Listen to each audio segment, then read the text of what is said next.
మార్చి 8 అంతర్జాతీయ మహిళా దినోత్సవం సందర్భంగా ప్రగతిశీల మహిళా సంఘం రాష్ట్ర కమిటీ పిలుపులో భాగంగా జిల్లా కేంద్రం కాకినాడలో శనివారం యూటీఎఫ్ భవనంలో మహిళా సభ నిర్వహించారు. కాకినాడలో శనివారం స్థానిక యూటీఎఫ్ భవనంలో మహిళా సభ నిర్వహించడం జరిగింది. ఈ సభకు ప్రగతిశీల మహిళా సంఘం శ్రీ విముక్తి నాయకులు దుర్గాదేవి అధ్యక్షత వహించగా ఏపీఆర్సీఎస్ రాష్ట్ర ప్రధాన కార్యదర్శి కర్ణాకుల వీరాంజనేయులు ప్రధాన వక్తగా పాల్గొని ప్రసంగించారు. ముందుగా జిల్లా పరిషత్ సెంటర్ నుండి కలెక్టర్ ఆఫీస్ మీదుగా యూటీఎఫ్ భవనం వరకు మహిళలు పెద్ద ఎత్తున ప్రదర్శన నిర్వహించారు. అనంతరం సభను నిర్వహించారు. సభలో ముందుగా అంతర్జాతీయ శ్రామిక మహిళా పోరాటాల అసువులు బాసిన అమరవీరులకు 2 నిమిషాల మౌనం పాటించి నివాళులర్పించారు. ఈ సందర్భంగా ప్రధాన వక్తగా విచ్చేసిన వీరాంజనేయులు మహిళలను ఉద్దేశించి మాట్లాడారు.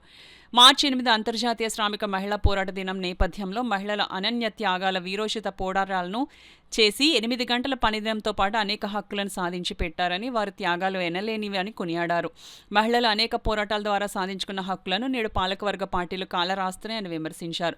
ప్రగతిశీల మహిళా సంఘం శ్రీ విముక్తి జిల్లా నాయకులు రెడ్డి దుర్గాదేవి మాట్లాడుతూ దేశంలో మహిళలు అనేక సవాళ్లను ఎదుర్కొంటున్నారన్నారు. సరళీకరణ, కార్పొరేటీకరణ పెరిగిన తర్వాత ప్రతి కుటుంబం పరుగులు పెట్టి పనిచేస్తే తప్ప కుటుంబం గడవని పరిస్థితి దాపురించిందన్నారు. ఈ కార్యక్రమంలో ప్రగతిశీల మహిళా సంఘం శ్రీ విముక్తి జిల్లా కన్వీనర్ డి సంగీత, జిల్లా నాయకులు పైడిమల్ల యమున, అనుష్క, కుమారి, శంకరమ్మ, ఏపీఆర్సీఎస్ ఉమ్మడి జిల్లా అధ్యక్షులు వల్లూరి రాజబాబు, ఏఐఎఫ్టీయు జిల్లా కార్యదర్శి కుంచె అంజిబాబు, పీడీఎస్యు విజృంభణ రాష్ట్ర కార్యదర్శి కడితి సతీష్, ఏపీఆర్సీఎస్ జిల్లా నాయకులు కె రామలింగేశ్వరరావు, వై సత్యబాబు, వీరమణి, సీతమ్మ, నీలవేణి తదితరులు ప్రసంగించారు.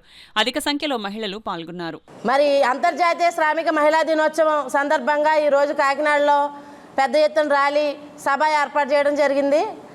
ఆనాడు యూరప్, అమెరికా దేశాల్లో వెట్టి చాకరీ మహిళలతో వెట్టి చాకరీ చేయిస్తున్నారు, మహిళలు వివక్షతకు గురవుతున్నారని ఆనాడు ఆ వీరమాతలు రోడ్డెక్కి వాళ్ళ ప్రాణాలను తునాసాయంగా అర్పించి వాళ్ళ నెత్తురొడ్డి వాళ్ళ గుండె తుపాకీ గుళ్లకు వాళ్ళ గుండెను ఎదురొట్టి సాధించి పెట్టారు. మనకి కేవలం 8 గంటల పనిదినాన్నే కాదు, మహిళలకు అనేక హక్కులను కూడా వాళ్ళు సాధించి పెట్టారు.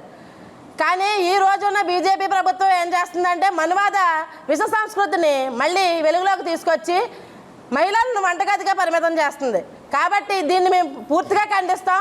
ఇప్పుడు ప్రతి రాష్ట్రంలో కూడా అలాగే ఆంధ్ర రాష్ట్రంలో మరింత ఎక్కువగా మద్యం పెరిగిపోయింది, మద్యం ఏరులై పారుతుంది, బెల్ట్ షాపులు పెరిగిపోయాయి, హత్యలు పెరిగిపోయాయి, స్త్రీలపైన చిన్నారులపై అత్యాచారాలు పెరిగిపోయాయి.